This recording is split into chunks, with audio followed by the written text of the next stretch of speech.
Hello guys, welcome back to the channel. कैसे हो आप सभी? आई होप आप सभी अच्छे होंगे और आप अपनी पढ़ाई काफ़ी अच्छे से कर रहे होंगे। इस वीडियो में हम देखने वाले हैं अपने सेंसर एंड इंस्ट्रूमेंटेशन की यूनिट नंबर 2 को। ये यूनिट नंबर 2 का हमारा पार्ट नंबर 1 होगा। इसमें हम इन टॉपिक्स को कवर करेंगे विद 3 ईयर PYQs क्वेश्चंस। तो आपको क्या करना है, इस वीडियो को कंप्लीट देखना ताकि ये यूनिट आपकी काफ़ी अच्छे से हो जाए। तो बिना देरी किए करते हैं वीडियो को स्टार्ट, बढ़ते हैं अपने पहले टॉपिक की तरफ।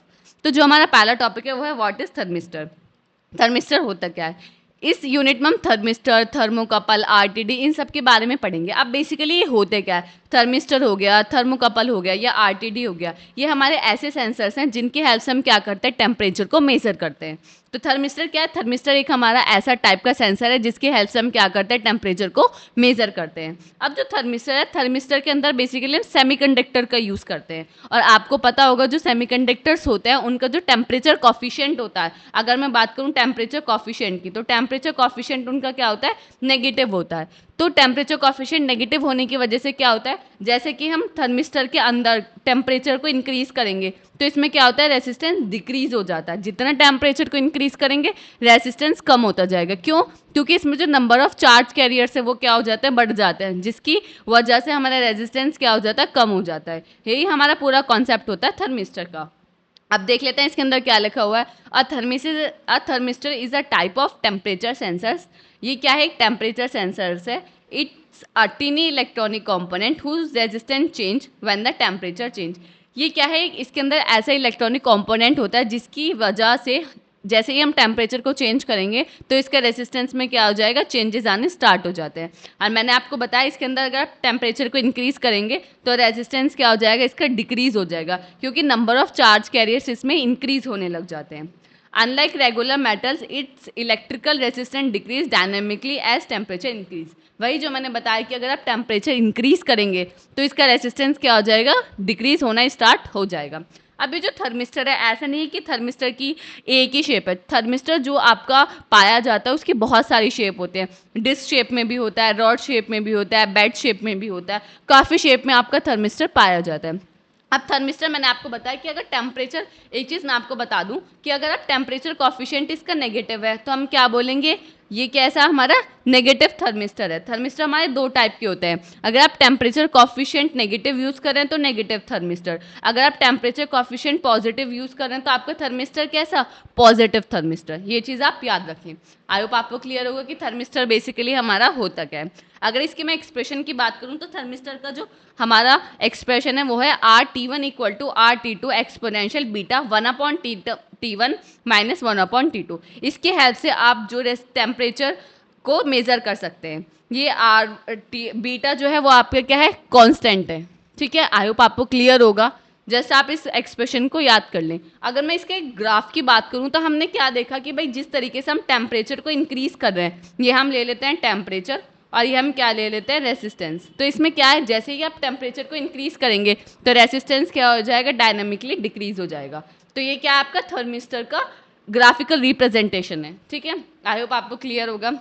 अब इसके अंदर क्या लिखा हुआ है नेक्स्ट में, थर्मिस्टर इंक्रीज एंड रेसिस्टेंस। जैसे कि हम टेम्परेचर को इंक्रीज कर रहे हैं तो हमारा रेसिस्टेंस क्या हो रहा है, डिक्रीज हो रहा है। इसका मतलब हायर टेम्परेचर लोअर रेसिस्टेंस। अगर आप टेम्परेचर को बढ़ा रहे हो बहुत ज़्यादा तो रेसिस्टेंस आपका कैसा होगा, कम होगा। तो अगर रेसिस्टेंस कम होगा, टेम्परेचर ज़्यादा होगा तो करंट फ्लो कैसा करेगा, ज़्यादा, मोर करंट फ्लो और easy to measure. Current flow ज़्यादा होगा तो हम इजीली क्या कर सकते हैं, मेज़र कर सकते हैं। और अगर हमारा लोअर टेम्परेचर होगा तो रेसिस्टेंस क्या होगा, बहुत ज़्यादा बढ़ जाएगा, नंबर ऑफ चार्ज कैरियर्स आपके कम हो जाएंगे।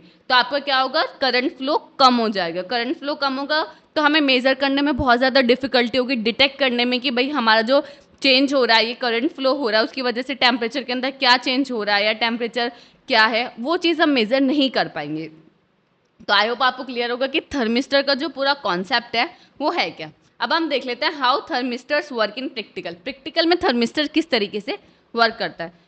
सबसे पहले क्या बेसिक सेटअप हमें करना पड़ता है थर्मिस्टर का। A small voltage is apply across the thermistor. Thermistor के अक्रॉस आप क्या करोगे, एक वोल्टेज दोगे जिसकी हेल्प से अ temperature changes the thermistor resistance change. Voltage आपने दिया तो क्या होगा, वोल्टेज की वजह से टेम्परेचर चेंज होगा। और हमें पता है जैसे कि टेम्परेचर चेंज होगा वैसे ही रेसिस्टेंस चेंज होगा। अब डिपेंड करता है आपने टेम्परेचर बढ़ाया है तो रेसिस्टेंस कम होगा, अगर टेम्परेचर कम किया है तो रेसिस्टेंस बढ़ेगा। ठीक है, नेक्स्ट स्टेप क्या है, this change in resistance affect the amount of current flow through the circuit. अब ये जो चेंज हो रहा है रेसिस्टेंस, वो क्या करेगा, करंट फ्लो को, अमाउंट ऑफ करंट फ्लो को अफेक्ट करेगा। क्यों? क्योंकि अगर रेसिस्टेंस ऑप्टिकल ज़्यादा हो जाएंगे, चार्ज कैरियर ज़्यादा हो जाएंगे, तो करंट फ्लो तो बहुत इजीली नहीं कर पाएगा। तो हम चाहेंगे, जैसे कि हमने यहाँ देखा, तो हम चाहेंगे कि ज़्यादा से ज़्यादा करंट फ्लो हो, तो हम क्या चाहते हैं कि लो रेसिस्टेंस हो और हमारा हाई टेम्परेचर हो। तो प्रैक्टिकली ये इस तरीके से काम करता है। मेजरमेंट प्रोसेसेस क्या होते हैं इसके, the current flowing through the thermistor is measured. जो थर्मिस्टर के अंदर जो आपका करंट फ्लो करता है, आप उसे मेजर कर सकते हैं। ऐसा नहीं है कि भाई करंट इतना फ्लो हो रहा है आप मेजर नहीं कर सकते, ऐसा कुछ नहीं है, आप बहुत ईजिली उसको मेजर कर सकते हो। आई होप आपको क्लियर होगा कि भाई ये जो थर्मिस्टर है क्या। अब जो आपका क्वेश्चन आया था वो AQ 2021-22 में क्वेश्चन आया था, तो आपसे क्या पूछा था, define different sensor use for measuring temperature. आपको डिफरेंट डिफरेंट सेंसर्स बताने थे जो हम यूज करते हैं टेम्परेचर को मेजर करने के लिए। ये आपका AQ 2021-22 में पूछा गया था। तो यहाँ आपको 3 सेंसर्स को एक्सप्लेन करना था, थर्मिस्टर, RTD और थर्मोकपल। अब थर्मिस्टर ऑलरेडी हमने अभी कवर किया है, तो थर्मिस्टर तो जो मैंने आपको बताया सब चीज़ें आप लिख के आओगे और विद डायग्राम आप बना कर आओगे।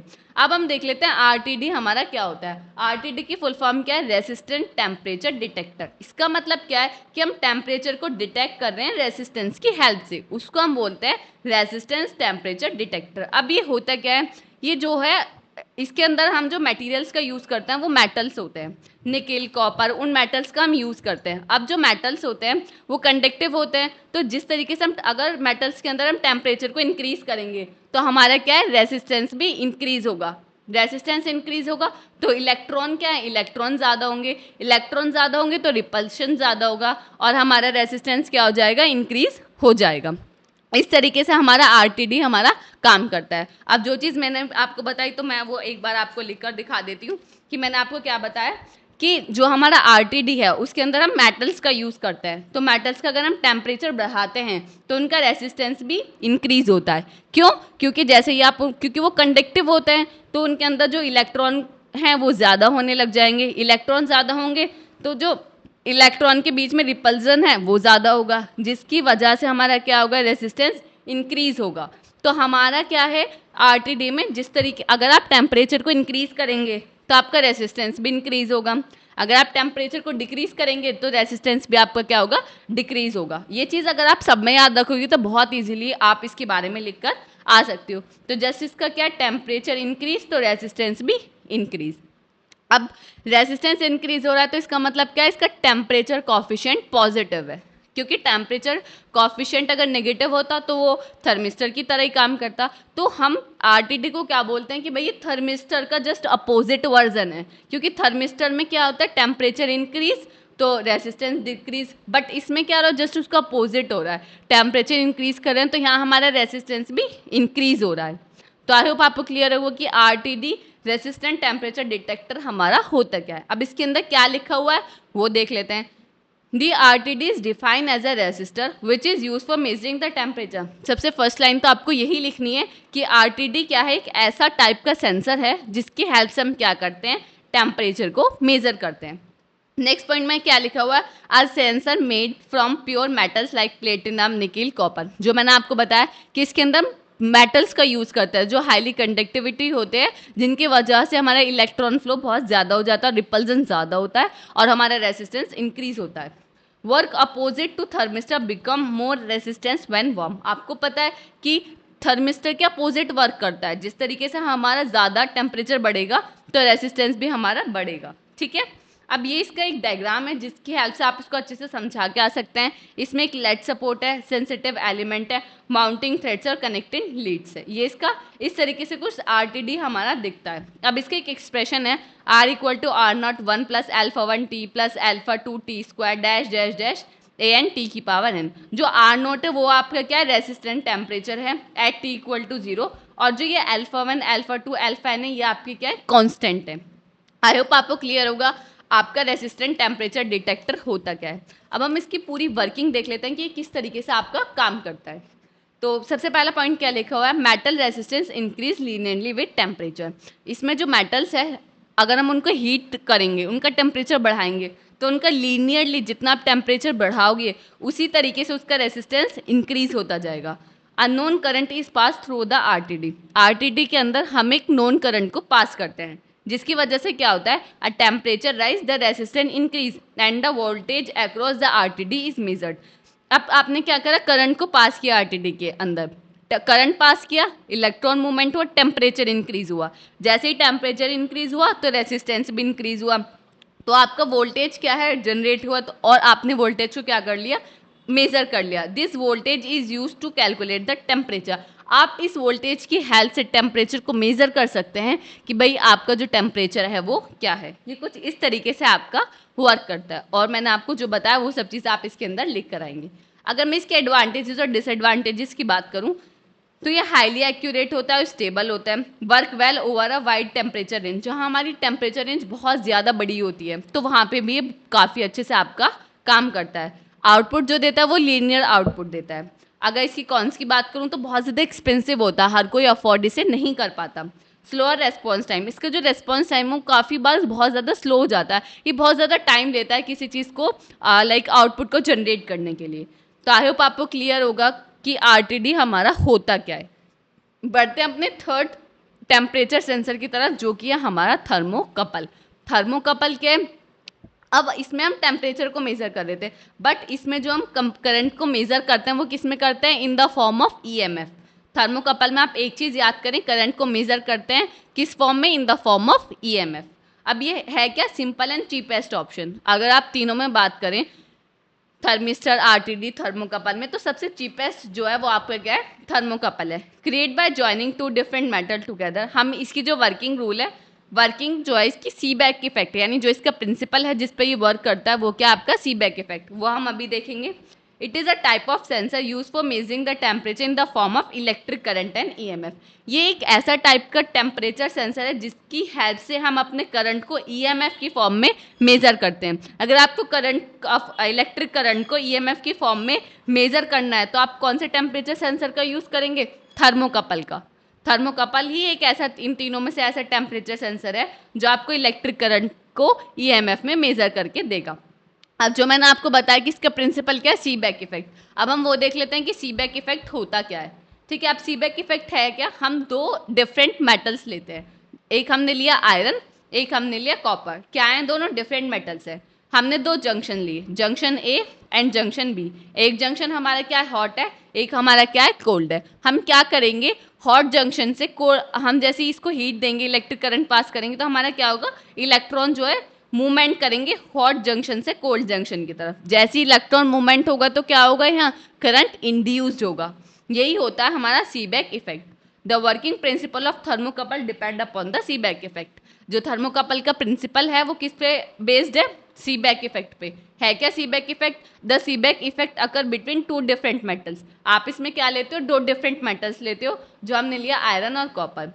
When the heat provide to any of the metal, the electron start flowing from hot to cold. आप कोई भी मेटल को, आयरन या कॉपर में से किसी भी मेटल को अगर आप हीट प्रोवाइड करोगे तो जो इलेक्ट्रॉन है, इलेक्ट्रॉन का मूवमेंट स्टार्ट हो जाएगा। हॉट जंक्शन से कोल्ड जंक्शन की तरफ आपके इलेक्ट्रॉन मूव करने लग जाएंगे, जिसकी वजह से क्या होगा, direct current induced in the circuit. Circuit के अंदर हमारा क्या होगा, करंट इंड्यूस्ड होना स्टार्ट हो जाएगा और इलेक्ट्रिक करंट को हम ईएमएफ की फॉर्म में मेजर कर लेंगे। इस तरीके से आपका पूरा थर्मोकपल वर्क करता है।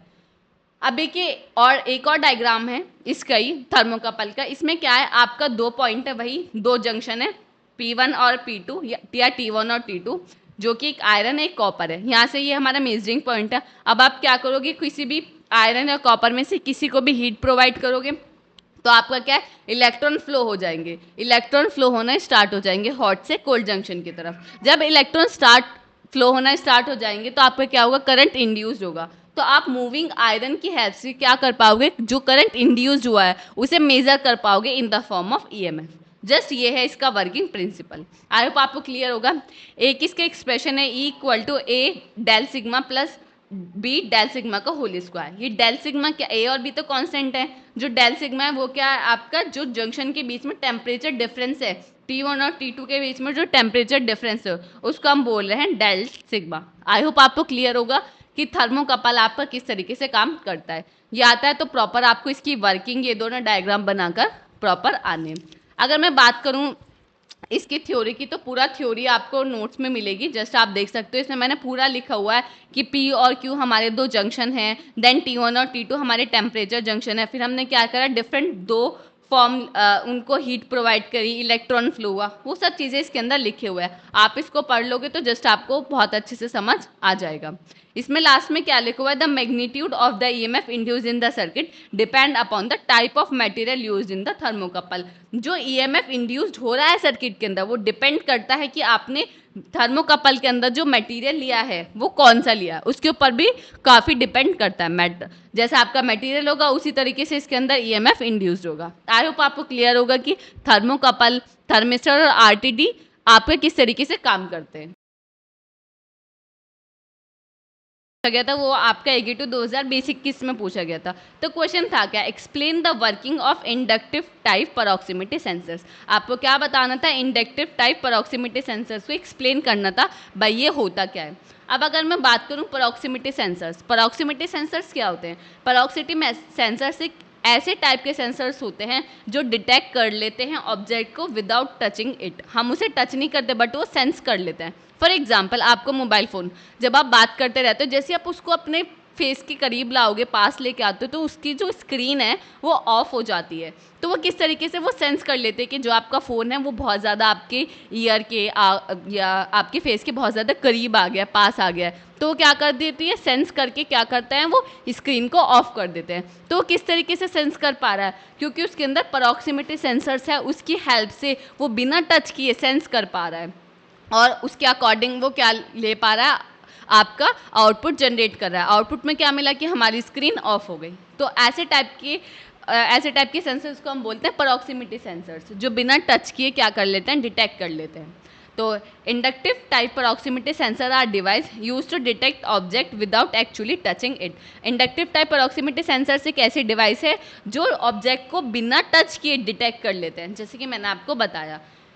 दे work by using an electromagnetic field to the sense metal object nearby. अब भाई वो पास लेके आते हैं तो किसकी हेल्प से वो डिटेक्ट कर पाते हैं, वो ऑब्जेक्ट की इलेक्ट्रोमैग्नेटिक फील्ड के ऊपर वर्क करते हैं, इलेक्ट्रोमैग्नेटिक फील्ड को सेंस करते हैं और वो अपने उसके अकॉर्डिंग क्या कर लेते हैं, एक्शंस लेते हैं।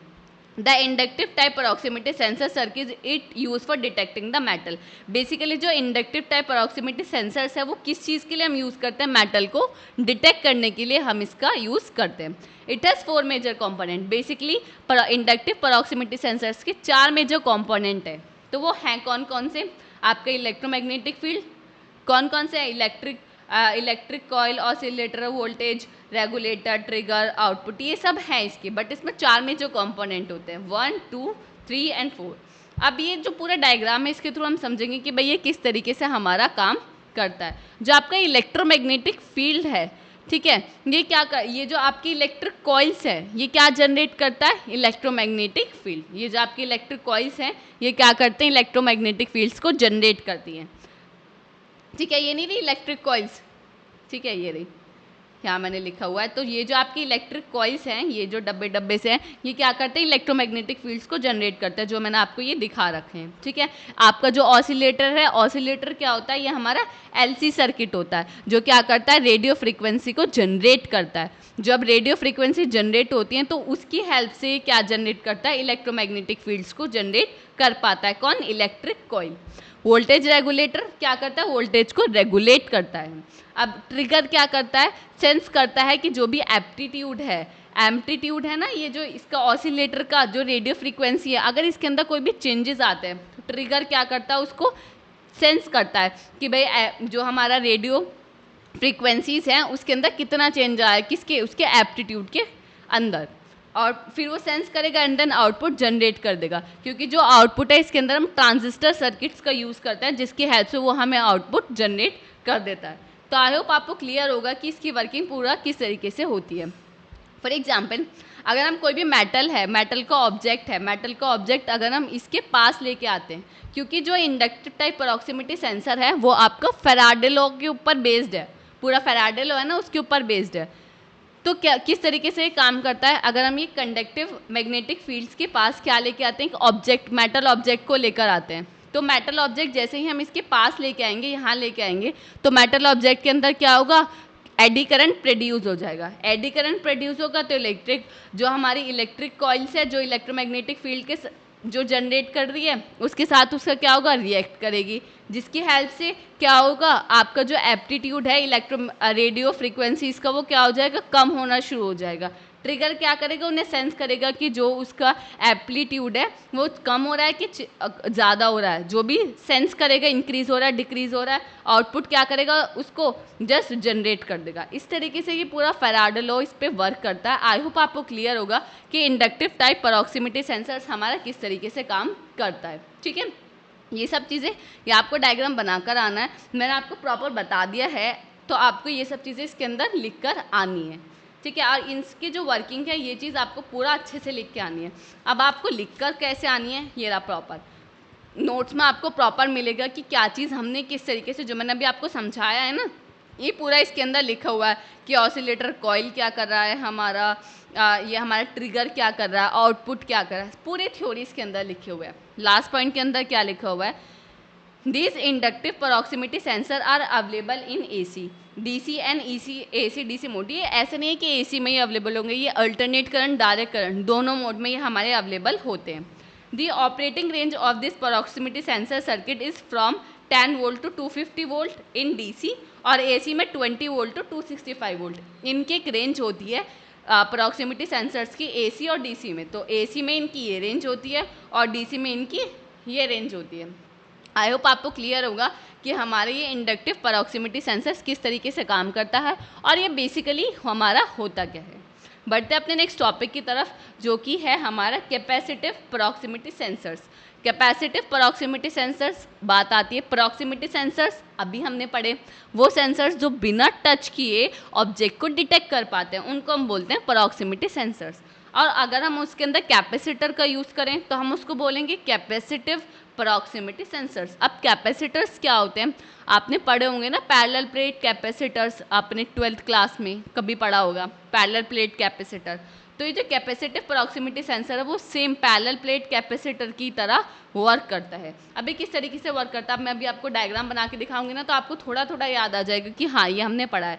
फॉर एग्जाम्पल कि आपका बैटरी है, यहाँ आपका कैपेसिटर लगा हुआ है, तो जैसे आप इसके अंदर पास करेंगे इलेक्ट्रिसिटी तो क्या होगा, यहाँ आपके पॉजिटिव चार्ज एक्यूमुलेट हो जाएंगे, यहाँ आपके नेगेटिव चार्ज एक्यूमुलेट हो जाएंगे, जिसकी वजह से हमारा क्या होगा, इलेक्ट्रिक फील्ड जनरेट हो जाएगी। और यहाँ इसके जो बीच में क्या रहता है, हमारा नॉन कंडक्टिव मटेरियल्स रहता है। और इसका अगर आपने पढ़ा हो तो कैपेसिटर का जो होता है वो होता है A epsilon not K upon D, जो इसका एक्सप्रेशन होता है। A क्या होता है, हमारा एरिया होता है, D क्या होता है, हमारा डिस्टेंस होती है, एप्सिलॉन नॉट क्या होता है, हमारा परमिटेबिलिटी होती है, K क्या होता है, हमारा डाइलेक्ट्रिक कांस्टेंट होता है। यहाँ से आपने पढ़ा होगा जो हमारा कैपेसिटर है वो इन्वर्सली प्रोपोर्शनल होता है डिस्टेंस के, कि अगर आप कैपेसिटर बढ़ाओगे तो डिस्टेंस कम होगी और कैपेसिटर डिक्रीज करोगे तो डिस्टेंस आपकी बढ़ेगी। इस तरीके से ही काम करता है, ये आपने 12th में पढ़ा होगा। तो इसी तरीके से हमारा कैपेसिटिव प्रॉक्सिमिटी सेंसर भी इसी तरीके से हमारा काम करता है। अब ये किस तरीके से काम करता है हम देख लेते हैं, इसके अंदर क्या लिखा हुआ है। Capacitive sensors work kind of like a टिनी capacitor. एक तरीके से आप समझ सकते हैं कि एक टिनी कैपेसिटर की तरह वर्क करता है। It sense thing by feeling change in the electric field when an object get close. कोई भी अगर ऑब्जेक्ट हमारे पास आता है, ठीक है, तो उसके जो अंदर इलेक्ट्रिक फील्ड के अंदर चेंज होता है उसकी हेल्प से वो डिटेक्ट कर पाता है और सेंस कर पाता है। अब हम इसकी वर्किंग प्रिंसिपल से पहले इसके दोनों टाइप को समझ लेते हैं, उसमें हमारा वर्किंग प्रिंसिपल क्लियर हो जाएगा। अब ये जो हमारा होता है inductive proximity capacitive proximity sensor, ये हमारा दो टाइप का होता है। एक होता है हमारा डाइलेक्ट्रिक होता है, एक होता है हमारा कंडक्टिव। तो पहले डाइलेक्ट्रिक टाइप देख लेते हैं कि डाइलेक्ट्रिक टाइप हमारा क्या होता है। फॉर एग्जाम्पल जो हमारा प्रॉक्सिमिटी सेंसर्स है वो कुछ इस तरीके से है, ठीक है, ये हमारा प्रॉक्सिमिटी सेंसर्स है, ठीक है। इसके अंदर हमारी दो प्लेट्स हैं, ठीक है, प्लेट्स के बीच में क्या है, हमारी ये एयर है। तो क्या होगा, फॉर एग्जाम्पल हमारा एक ऑब्जेक्ट है, ठीक है, जो हमारा टारगेट है, तो जैसे ही हमारा जो ऑब्जेक्ट है हम इसको पास लाएंगे और जो हमारा एयर है अगर उसका और जो ऑब्जेक्ट आ रहा है अगर ऑब्जेक्ट का डाइलेक्ट्रिक कांस्टेंट ज्यादा होगा तो उन ऑब्जेक्ट को ये डिटेक्ट करता है जिन ऑब्जेक्ट का एयर से ज्यादा डाइलेक्ट्रिक कांस्टेंट होगा, उन ऑब्जेक्ट को क्या करता है ये डिटेक्ट करता है। हम यहाँ एक ऑसिलेटर का यूज करते हैं, डाइलेक्ट्रिक में ऑसिलेटर का यूज करते हैं। ऑसिलेटर हमारा क्या करता है, इलेक्ट्रोस्टैटिक फील्ड्स को जनरेट करता है, ठीक है। अब ये जो डाइलेक्ट्रिक टाइप है ना, ये आपका ये मेटेलिक और नॉन मेटेलिक दोनों पे वर्क करता है, ठीक है। अब क्या होगा, जैसे कि आप इसको पास लाओगे तो आपका क्या होगा, कैपेसिटेंस इंक्रीज होगा। कैपेसिटेंस इंक्रीज होगा तो जो ऑसिलेटर है उसका जो एप्टीट्यूड है वो चेंज होगा, और जो भी एप्टीट्यूड जो उसका बढ़ेगा, और इसकी वजह से जो आपका आउटपुट है वो जनरेट हो जाएगा। तो ये पूरा वर्किंग प्रोसीजर है डाइलेक्ट्रिक टाइप का। इसमें क्या है कि एक बार मैं आपको और बता देती हूँ, ये आपका प्रॉक्सिमिटी सेंसर्स है। यहाँ दो प्लेट हैं, प्लेट्स के बीच में क्या है, आपकी एयर है। आप एक ऑब्जेक्ट को इसके पास लेके आ रहे हैं। अगर ऑब्जेक्ट का जो डाइलेक्ट्रिक कांस्टेंट है वो एयर से ज्यादा है, तो डाइलेक्ट्रिक टाइप में हम क्या करते हैं, उन ऑब्जेक्ट को डिटेक्ट करते हैं जिन ऑब्जेक्ट का डाइलेक्ट्रिक कांस्टेंट एयर से ज्यादा होता है। ऑसिलेटर का यूज करते हैं जो क्या करता है, इलेक्ट्रोस्टैटिक फील्ड्स को जनरेट करता है। इसमें क्या होगा, जैसे हम इसको पास लाएंगे कैपेसिटेंस इंक्रीज होगा। कैपेसिटेंस इंक्रीज होगा तो जो ऑसिलेटर का एप्टीट्यूड है वो बढ़ेगा, और जिसकी हेल्प से हम आउटपुट को जनरेट कर पाएंगे। ये पूरा वर्किंग प्रोसेस है हमारा डाइलेक्ट्रिक टाइप का। इसके अंदर सब चीजें वही लिखी हुआ है, type can detect any type that has dielectric constant greater than air. जिनका डाइलेक्ट्रिक कांस्टेंट एयर से ज्यादा होगा हम उन ऑब्जेक्ट को डिटेक्ट कर पाते हैं, किसकी हेल्प से, डाइलेक्ट्रिक टाइप की हेल्प से। वरना target with capacitor greater than the air come near sensor the C increase. जैसे कि हम उस को पास ला रहे हैं उस ऑब्जेक्ट को, तो कैपेसिटेंस क्या हो रहा है, इंक्रीज हो रहा है। जैसे कि कैपेसिटेंस इंक्रीज हो रहा है तो जो एम्पलीट्यूड है वो ऑसिलेटर का वो भी इंक्रीज हो रहा है, जिसकी हेल्प से हम अपना आउटपुट को जनरेट कर पा रहे हैं। ये हमारा वर्किंग प्रोसीजर है हमारा डाइलेक्ट्रिक टाइप का। अब जो आपका दूसरा है वो है आपका कंडक्टिव टाइप। कंडक्टिव टाइप का जो है वो आप इसे समझिए, ठीक है। कंडक्टिव टाइप में आपका क्या होता है, एक ये जो हमारा टारगेट है वो एज अ सेकेंड प्लेट की तरह वर्क करता है। इसमें हमारी ये प्लेट लगी हुई है, ठीक है। ये जो हमारे इसके बीच में ये जो गैप है ये किसका होता है, इसको हम एयर, इनके बीच में एयर का गैप रहता है। अब जैसे जैसे आप इसको पास लेके आओगे, ठीक है, इस प्लेट को इसके पास लेके आ रहे हो, तो आपने अभी पढ़ा था कि जो सी हो कैपेसिटेंस होता है वो इनवर्सली प्रोपोर्शनल होता है डिस्टेंस के। तो आप क्या कर रहे हो, इसको प्लेट को इसके पास ला रहे हो, प्लेट को पास ला रहे हो तो डिस्टेंस क्या हो रहा है, कम हो रहा है। डिस्टेंस कम हो रहा है तो कैपेसिटेंस क्या होगा, इंक्रीज होगा। अब कैपेसिटेंस इंक्रीज होगा तो ऑसिलेटर के का जो एप्लीट्यूड है वो क्या होगा, इंक्रीज होगा। एप्लीट्यूड इंक्रीज होगा तो क्या होगा, हमारा आउटपुट जनरेट हो जाएगा। इस तरीके से हमारा कंडक्टिव टाइप वर्क करता है। ऑसिलेटर हमारा क्या करेगा, इलेक्ट्रोस्टैटिक फील्ड्स को जनरेट करेगा। ट्रिगर क्या करेगा, ट्रिगर सेंस करेगा कि ऑसिलेटर में जो भी हमारे चेंजेस हो रहे हैं उनको सेंस करेगा कि जो हमारा एप्लीट्यूड है वो किस तरीके से इंक्रीज हो रहा है या डिक्रीज हो रहा है, और उसके बेस पे, सेंस के बेस पे वो आउटपुट को जनरेट कर देगा। इस तरीके से हमारा कंडक्टिव टाइप हमारा वर्क करता है। अब आप यहाँ पूरा देख लीजिए, इसमें यहाँ लिखा हुआ है a metal plate is sensing phase to the sensor and electricity connected to an internal oscillator circuit and the target to be sense act as a sensor second plate. इसमें क्या लिखा हुआ है कि एक प्लेट को हम रखते हैं किसके पास, जो हमारा क्या होता है, कैपेसिटिव सेंसर्स, प्रॉक्सिमिटी सेंसर्स होता है, हम उसको उसके पास लाते हैं, जो डिस्टेंस है वो कम हो जाते हैं, कैपेसिटेंस इंक्रीज होता है, जिसकी हेल्प से हमारा क्या होता है, ऑसिलेटर के अंदर एम्पलीट्यूड चेंज होता है, हमारा आउटपुट जनरेट हो जाता है। आई होप आपको क्लियर होगा कि कैपेसिटिव प्रॉक्सिमिटी सेंसर्स हमारा क्या होता है। अगर मैं वर्किंग प्रिंसिपल की बात करूं तो इसके अंदर 5 पॉइंट लिखे हुए हैं। वर्किंग प्रिंसिपल के अंदर जो मैंने अभी आपको बताया वही पॉइंट लिखे हुए हैं। क्या लिखा हुआ है, the sensor has a metal plate inside. Sensor के अंदर हमारी एक मेटल प्लेट है जो ये है।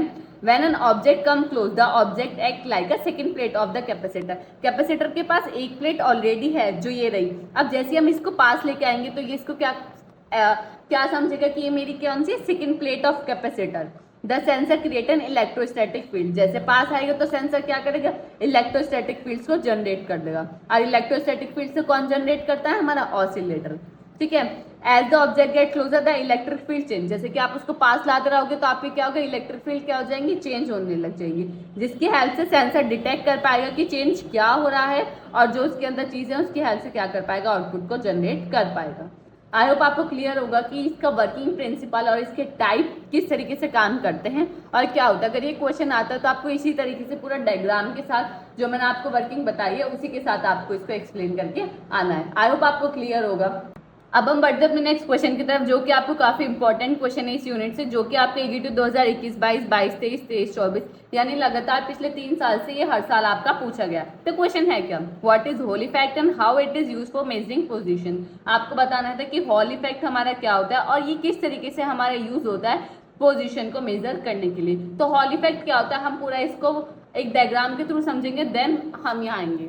तो इसका जो डायग्राम होता है वो ये होता है, बेसिकली हमारा जो हॉल इफेक्ट है वो होता क्या है। हॉल इफेक्ट जो है ये एडविन हॉल एक साइंटिस्ट थे जिन्होंने 1879 में इसको इंट्रोड्यूस किया था। तो सबसे पहले आपको एक चीज पता होनी चाहिए जो कि हमारी होती है लॉरेंस फोर्स। अब आपको पता है लॉरेंस फोर्स क्या होती है, कि कोई भी मैग्नेटिक फील्ड है, फॉर एग्जांपल ये हमारी क्या है, ये हमारी मैग्नेटिक फील्ड है। अगर मैग्नेटिक फील्ड के अंदर कोई भी चार्ज कैरियर आता है तो उसके ऊपर एक फोर्स लगती है, उसी फोर्स को हम क्या बोलते हैं, लॉरेंस फोर्स। आई होप आपको क्लियर हो कि लॉरेंस फोर्स क्या होती है। और दूसरा आपका क्या पता होना चाहिए, आपको फ्लेमिंग का जो लेफ्ट हैंड रूल है ना, आपको वो पता होना चाहिए, ठीक है।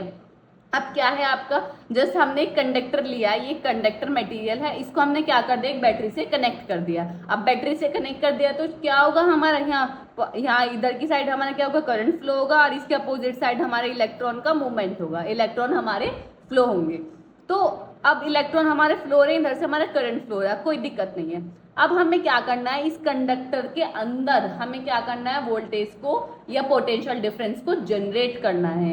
यही हमारा कहलाता है हॉल इफेक्ट। किसी भी कंडक्टर के अक्रॉस आप वोल्टेज जनरेट करना हमारा क्या कहलाता है, हॉल इफेक्ट। अब वोल्टेज जनरेट करना यानी इसके यहाँ अक्रॉस आपको वोल्टेज जनरेट करना। अब यहाँ आप किस तरीके से वोल्टेज जनरेट करेंगे वो अभी हम देखेंगे, बट अभी आप बताओ, क्योंकि इलेक्ट्रॉन फ्लो और हमारी बैटरी तो यहाँ है, तो हमारा जो पोटेंशियल डिफरेंस है वो कहाँ जनरेट हो रहा होगा, यहाँ। बट हमें जो पोटेंशियल डिफरेंस है वो इस कंडक्टर के अक्रॉस क्या करना है, जनरेट करना है।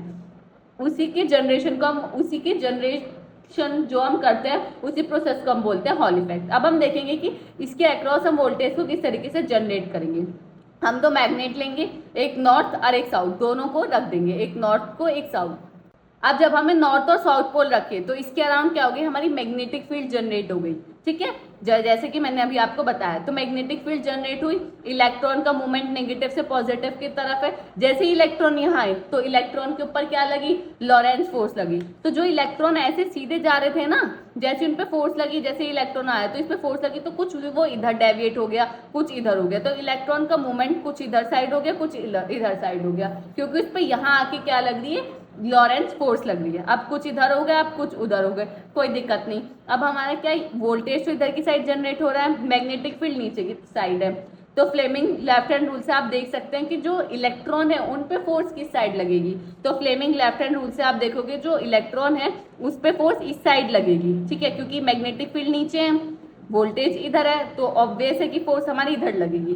बट ये क्या होता है, ये पॉजिटिव के लिए होता है, जो हमारा इलेक्ट्रॉन है वो हमारा नेगेटिव है, तो फोर्स हमारी क्या लगेगी, अपोजिट लगेगी। अब फोर्स हमारी अपोजिट लगेगी तो सारे इलेक्ट्रॉन जो है वो हमारे इस साइड आना स्टार्ट हो जाएंगे। यहाँ हमारा क्या हो जाएगा, नेगेटिव कैरियर्स एक्यूमुलेट होना स्टार्ट हो जाएंगे। जब ये हमारे सारे नेगेटिव इधर आ जाएंगे तो इसके अपोजिट जो भी पॉजिटिव होंगे वो इधर हो जाएंगे। अब नेगेटिव और पॉजिटिव दोनों इधर सारे नेगेटिव हो गए, यहाँ इधर सारे पॉजिटिव हो गए। इसकी वजह से क्या हुआ, हमारा वोल्टेज पोटेंशियल डिफरेंस क्रिएट हो गया। पोटेंशियल डिफरेंस क्रिएट होने की वजह से हमारा वोल्टेज जनरेट हो गया। अब आप इस वोल्टेज को वोल्ट मीटर से मेजर कर सकते हैं कि आपका वोल्टेज कितना जनरेट हो रहा है। ये पूरा वर्किंग प्रोसेस होता है हॉल इफेक्ट का। आई होप आपको क्लियर होगी कि भाई ये जो हॉल इफेक्ट है ये हमारा किस तरीके से काम करता है। जस्ट इस डायग्राम के थ्रू मैंने आपको सब बता दिया, पूरी वर्किंग आपको इसी तरीके से लिखनी है। एक बार मैं आपको जस्ट बता देती हूँ कि किसी भी कंडक्टर के अक्रॉस आपका वोल्टेज जनरेट करना ही आपका क्या कहलाता है, हॉल इफेक्ट। और हम वोल्टेज किस तरीके से जनरेट करते हैं, नॉर्थ पोल और साउथ पोल को रखकर हम मैग्नेटिक फील्ड को जनरेट करते हैं। फिर हम क्या करते हैं, इलेक्ट्रॉन जैसे ही आते हैं उनके ऊपर क्या लगती है, लॉरेंस फोर्स लगती है, जिसकी वजह से जो इलेक्ट्रॉन है वो एक्यूमुलेट हो जाते हैं इधर की तरफ और पॉजिटिव इधर की तरफ, जिसकी हेल्प से हमारा पोटेंशियल डिफरेंस क्रिएट होता है और वोल्टेज जनरेट होना स्टार्ट हो जाता है। और फिर हम वोल्ट मीटर की हेल्प से इस वोल्टेज को मेजर कर पाते हैं कि जो हमारा वोल्टेज जनरेट हुआ है वो हमारा कितना है। ये पूरा है हमारा हॉल इफेक्ट, ठीक है। आई होप आपको क्लियर होगा। अब जैसे आप पढ़ोगे ना, इसमें यही लिखा हुआ है, the hall effect is the production of a voltage difference across an electrical conductor. Hall effect क्या है कि पोटेंशियल डिफरेंस को प्रोड्यूस करना किसी इलेक्ट्रिक कंडक्टर के अंदर, वही हमारा क्या कहलाता है, Hall effect. Transverse to an electric current in the conductor and to an applied magnetic field, जो कि इलेक्ट्रिक करंट कंडक्टर होता है और जिसमें हम मैग्नेटिक फील्ड्स को अप्लाई करते हैं, वही हमारा क्या कहलाता है, हॉल इफेक्ट। और इसके अंदर सब चीज़ें लिखी हुई हैं, वो आप अच्छे से पढ़ लें, इसकी वर्किंग प्रॉपर आपको मिलेगी नोट्स के अंदर, आप उसको कर लें। अभी देख लेते हैं किस तरीके से वर्क करता है पोजीशन को मेजर करने के लिए। The hall voltage change when the magnetic field strength change, जैसे कि मैग्नेटिक फील्ड चेंज होगी उसी तरीके से हमारा वोल्टेज चेंज होगा। अगर यहाँ मैग्नेटिक फील्ड ज़्यादा क्रिएट हो गई तो हमारा क्या होगा, फोर्स ज़्यादा लगेगी इलेक्ट्रॉन पे, तो पोटेंशियल डिफरेंस ज़्यादा लगेगा, तो हमारा वोल्टेज जनरेशन क्या होगा, ज़्यादा होगा।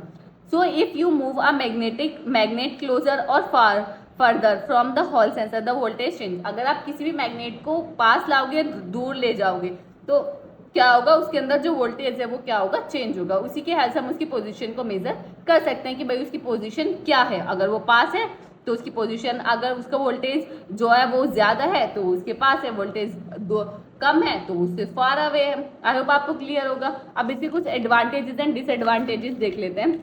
एडवांटेजेस क्या है, कॉन्टेक्टलेस मेजरमेंट। कॉन्टेक्टलेस मेजरमेंट का मतलब है कि कोई भी इसमें फिजिकल कॉन्टैक्ट नहीं होता मैग्नेट के साथ, जिसकी हेल्प से इसकी जो लाइफ है वो क्या होती है, इंक्रीज हो जाती है। रिलायबल है, फास्ट रिस्पॉन्स करता है, कॉम्पैक्ट साइज है, ऐसा नहीं भाई इतना बड़ा साइज है कि आप उसको कर नहीं सकते, कॉम्पैक्ट साइज है, ठीक है। डिसएडवांटेजेस क्या है, सेंसिटिव है, स्ट्रॉन्ग एक्सटर्नल मैग्नेटिक फील्ड इसको चाहिए होती है। लिमिटेड रेंज है, ऐसा नहीं कि हर रेंज पे काम करेगी, एक मैग्नेट हमें रिक्वायर्ड ही है। और टेम्परेचर इफेक्ट है, टेम्परेचर चेंज होगा, हाई होगा, लो होगा, तो वो उस पर इफेक्ट करेगी। आई होप आपको क्लियर होगा कि हॉल इफेक्ट हमारा क्या होता है। आपको इसी तरीके से पूरे हॉल इफेक्ट को एक्सप्लेन करके आना है with diagram, with advantages and disadvantages. तो ये हमारा पार्ट 1 कंप्लीट होता है। आई होप आपको क्लियर होगा। अगर कोई भी डाउट आप कमेंट सेक्शन में बता सकते हैं। अगर ये वीडियो आपको अच्छी लगी तो लाइक कमेंट शेयर करना ना भूलें। अगर आपको नोट्स चाहिए तो डिस्क्रिप्शन में आपको लिंक मिलेगा, वहां से जाके हमारे नोट्स को डाउनलोड कर सकते हैं। मिलते हैं किसी अगली वीडियो में। Thank you so much for watching this video.